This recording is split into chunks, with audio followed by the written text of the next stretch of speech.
नमस्कार दोस्तों, स्वागत है आपके अपने YouTube channel Kota's coaching academy में।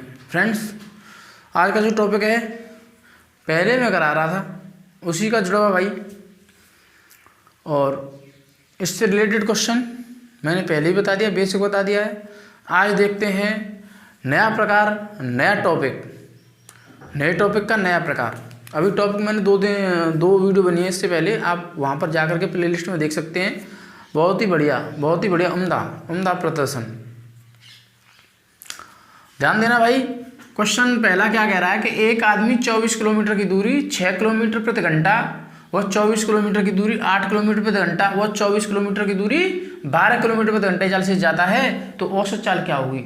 यानी डिस्टेंस समान है भाई। डिस्टेंस देखा जाए तो यहाँ पर समान, यहाँ पर भी समान और यहाँ पर भी समान। समान डिस्टेंस हो, क्या करते हैं, समान डिस्टेंस के लिए हम ऐसा कर लें, हमें औसत चाल के लिए एवरेज स्पीड जो निकालनी है वो बराबर हो जाता है समान डिस्टेंस का 3 बार है तो 3 गुना, 4 बार होती तो 4 से गुणा, 3 बार है 1 2 3 तो 3 बार है तो 3 से गुणा कर दो 24 में। डिवाइडेड करना है अब चालों का एलसीएम।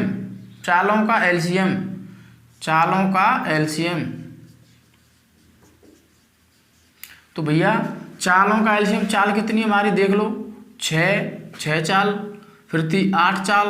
पहले 6 की से गया, फिर 8 की से गया, फिर 12 की से गया। ले लो एलसीएम होगा 24 होगा, डिवाइड कर दो 4 बार, डिवाइड कर दो 3 बार, कर दो 2 बार।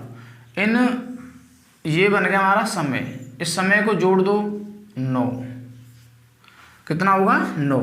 ये हमारा जो चालों का समय एलसीएम है वो होगा हमारा समय, बराबर किसके होता है ये, समय के। तो समय हमारा कितना होगा 9 घंटे। कर दो काट पीट 3 बार और 3 से इसको कर दो 8 बार। तो हमारी जो स्पीड बनी वो 8 किलोमीटर प्रति घंटा भैया बन चुकी है। इस तरह से हमारी जो स्पीड है वो बन जाएगी। समानता के लिए ये रूल लगेगा, केवल और केवल समानता हो तब इंटू करना है।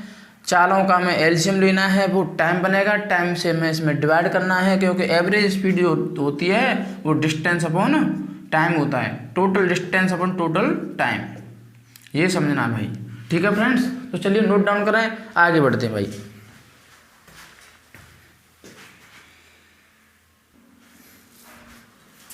देखिए फ्रेंड्स, आगे का सवाल जो है वो क्या कह रहा है, एक लड़का बाइसिकल से 10 किलोमीटर की दूरी 12 किलोमीटर प्रति घंटा, वह 12 किलोमीटर की दूरी 10 किलोमीटर प्रति घंटा से तय करता है, तो औसत चाल क्या होगी, एवरेज स्पीड क्या होगी।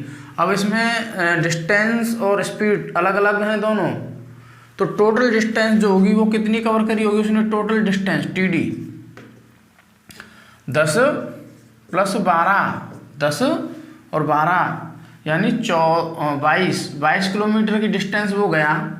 लेकिन एवरेज स्पीड पूछ रहा है तो टोटल टाइम उसने कितना लगा लिया। टाइम क्या होगा भाई, टाइम क्या होगा, टाइम जो होगा वो होगा 10 किलोमीटर की दूरी को वो 12 से जा रहा है प्लस 12 की दूरी को 10 से जा रहा है। ये हमारा टाइम होगा, क्या होगा, ये हमारा टाइम होगा। यदि हम एलसीएम लें इसका तो 60 भाग देते हैं 5 बार, 5 दाम में 50, 6 12 चक्के 72, इतना। यानी ये टोटल जो टाइम बना वो 122/60 बन गया। ये हमारा इतना घंटा बन जाता है। चलें, अब हमें निकालना है एवरेज स्पीड। तो एवरेज स्पीड क्या होगी, total distance upon total time. तो टोटल डिस्टेंस कितनी थी 22, टाइम कितना था हमारे पास 122 और बटे में 60, तो ऊपर से गुणा कर दें, काट पीट कर दें 30 और इसको काटो 61 कर दें गुणा 0, 3 दूनी 6, 3 दूनी 6, 660 डिवाइडेड बाई 61। यदि हम इस 61 से इसको कैंसिल करेंगे तो ये पूरा पूरा एक बार कितना बचा 5, 0 भाग नहीं जाएगा, 0 उतार लें, पॉइंट लगा दें। अब क्या होगा, अब भाई 0 बढ़ेगी, 60 से इसमें भाग दे दें तो 8 सत्तू 6 अट्ठे 48, लगभग 8 बार। तो इतना किलोमीटर प्रति घंटा जो आंसर होगा हमारा वो आंसर सही होगा फ्रेंड्स। ये ऑप्शन सही है, ये वाला B option is correct option. क्या करा, टोटल डिस्टेंस करी, टोटल टाइम करा, टाइम निकाला हमने। पहले 10 किलोमीटर 12 के हिसाब से जा रहा था, 12 किलोमीटर 10 के हिसाब से जा रहा था, ये टाइम बन जाएगा। ये हमारी टोटल डिस्टेंस होगी भाई 22, और हमारा जो समय हो गया ये 122/60, तो 122 से भाग दिया, 60 से गुणा कर दिया, कैंसिल करेंगे 10.8। इस तरह से क्वेश्चन को करना भाई, इस तरह से इसमें अप्रोच लगानी है। छोटा सा सवाल था, चलिए प्लीज़ नोट डाउन करें।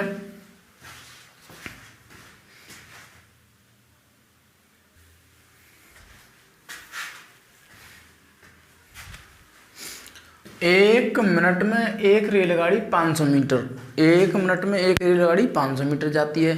फिर अगले 4 मिनट वह पहली मिनट से जो तय की गई थी उससे 125 मीटर अधिक चलती है, पहली मिनट से 125 मीटर अधिक चलती है। तो औसत चाल क्या होगी भाई, उसने टोटल डिस्टेंस कितनी कवर करी, 1 मिनट में उसने करी 500 मीटर। फिर अगले मिनट में वो कितनी करेगी, दूसरे मिनट में वो करेगी 625, क्योंकि 500 अधिक। फिर तीसरे में फिर 125 अधिक यानी 750। फिर चौथे मिनट में उसने कितनी करी होगी 825, 875। फिर 5वें मिनट, क्योंकि पहले मिनट में 1 मिनट में तो उसने कर दी 500 मीटर, फिर 4 मिनट तक और चली वो, हर मिनट में 125 मीटर बढ़ के जा रही है, तो 500 चली, फिर 125 प्लस किया, फिर 125 प्लस, फिर 125, ये 4 मिनट तक चल पाई। 5वें मिनट में उसने कितनी करी होगी 1000। टोटल डिस्टेंस उसने इतनी कवर कर दी, तो कुल डिस्टेंस जो टोटल डिस्टेंस है वो कितनी होगी भाई, जोड़ दो इनको आपस में, तो ये बन जाएगा 0 और 5, 7, 3 और 3, 7 इतने मीटर, या 3.75 किलोमीटर, क्योंकि 1000 से इसमें भाग देना पड़ेगा तो किलोमीटर बन जाएगा, इतना किलोमीटर। अब उसने 5 मिनट में इतना चलता है, तो स्पीड बतानी है, तो स्पीड जो होगी वो टोटल स्पीड होगी डिस्टेंस अपॉन टाइम। तो डिस्टेंस था हमारा 3.75, टाइम था हमारा 5 मिनट, मिनट को घंटा में बदलें 60 से भाग 1/12, 12 से इसमें इंटू कर दें तो 12 पंजे के 60, 6 कैरी, 12 सत्ते 84, 6 90, 9 और 12 ती 36 और 9 45, पॉइंट डेसिमल यहाँ पर, तो 45 किलोमीटर प्रति घंटा, 45 किलोमीटर प्रति घंटा, ये हमारा आंसर निकलेगा। समझ गए फ्रेंड्स, तो चलें नोट डाउन करें।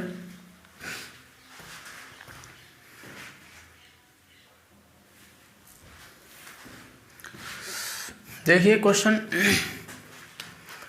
किसी दूरी को तय करने में ए व बी की चालों का जो रेशियो था वो 3:4 था, यानी ए व बी चालों का जो अनुपात था, चाल थी वो थी 3:4। जो चालों का रेशियो आपस में बदल जाता है वो बनता है समय का रेशियो। तो जो समय का रेशियो होगा भाई वो बन जाएगा 4:3। ध्यान देने वाली बात है भाई, चालों का रेशियो 3:4, तो समय का रेशियो बनेगा 4:3, बदल जाता है ऐसे 4 और ये 3। इसको यदि 4 समय लगा और इसको लगा 3 समय, तो इसको ज़्यादा समय लगा। कितना ज़्यादा लगा भाई, 1 यूनिट।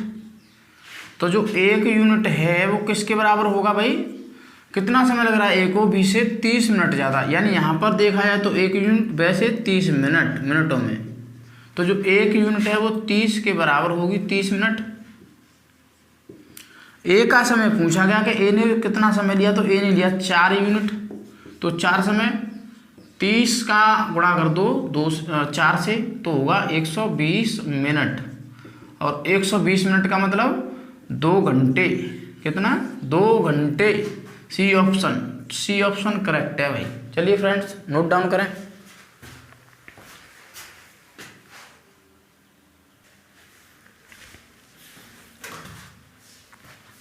2 कारें B1 व B2 की गति से सड़कों की क्रॉसिंग की ओर जा रही हैं। जैसे मान लिया जाए इस तरह से कोई ये क्रॉसिंग है, यहाँ पर ऐसे सड़क और ये इस तरह से सड़क है, तो यहाँ पर क्या है? क्रॉसिंग। एक कार यहाँ से चली, कार 1 और कार 2 इधर से जा रही है। उनकी जो स्पीड है यहाँ पर है स्पीड V1 और इसकी है V2। V1 और V2 स्पीड से जा रही है वो। यदि किसी समय क्रॉसिंग से उनकी दूरी 40 व 50 मीटर हो, यानी इसकी तो जो डिस्टेंस है वो 40 मीटर हो और इसकी डिस्टेंस हो 50 मीटर, तो वे नहीं टकराएंगी यदि उनकी गति इस प्रकार हो। यानी वो कब नहीं टकराएंगी? जब उनकी ये गति इस प्रकार हो कि V1 अनुपात V2 बराबर 16:25 हो, या V1 V2 बराबर नहीं होना चाहिए 4:5, V1 V2 होना चाहिए 5:4 के नहीं बराबर होना चाहिए, या V1 V2 होना चाहिए 25:16 के बराबर। तो वो टकराएंगी कब, ये देखना है हमें। क्या है? टकराएंगी कब? वो टकराएंगी कब? टकराएंगी जब इनका जो समय बराबर लगेगा। तो जो डिस्टेंस बाई टाइम बराबर टाइम, दोनों का टाइम, तो टाइम बराबर होता है डिस्टेंस अपॉन स्पीड बराबर डिस्टेंस अपॉन स्पीड। तो डिस्टेंस कितनी भाई? पहले के लिए डिस्टेंस कितनी थी? 40, और अनुपात कितना था? V1 भाई 40 V1 से, और ये 50 की V2 से गया। तो अगर हम V1 कैंसिल कर दें, V1 रेशियो V2 निकालें, V1 ऊपर पहुंचा दें क्रॉस करके, अपॉन V2 नीचे आएगा, V1 ऊपर V2 नीचे, और ये 5 नीचे जाएगा 4 के, तो 4/5। यानी अगर V1 अनुपात V2 बराबर हुए तो ये टकरा जाएगी। समझ रहे हो ना? जैसे 4/V1 बराबर 5/V2 है, इधर देख लें 4/V1 बराबर 5/V2 ये रह गया। अब हम क्रॉस में जाएं इस तरह से, तो B1 ऊपर और V2 नीचे ले लें, B1 यहाँ पर और 5 को 4 के नीचे लिख दें, तो इस तरह से लिख दें। तो अगर B1 और B2 की जो चाल होगी वो 4:5 के अनुपात में हुई तो ये टकराएंगी। तो इसका मतलब कब नहीं टकराएंगी? ये नहीं होना चाहिए। तो यानी V1 अनुपात V2 4:5 नहीं होना चाहिए, 4:5 के बराबर नहीं होना चाहिए, तब नहीं टकराएंगी। वरना ये 4:5 के अनुपात में हुई तो ये टकरा जाएंगी। तो ऑप्शन होगा हमारा कौन सा? Option B. V1 ratio V2 नहीं होना चाहिए 4:5 के बराबर। तो ठीक है फ्रेंड्स, चलें नोट डाउन करें।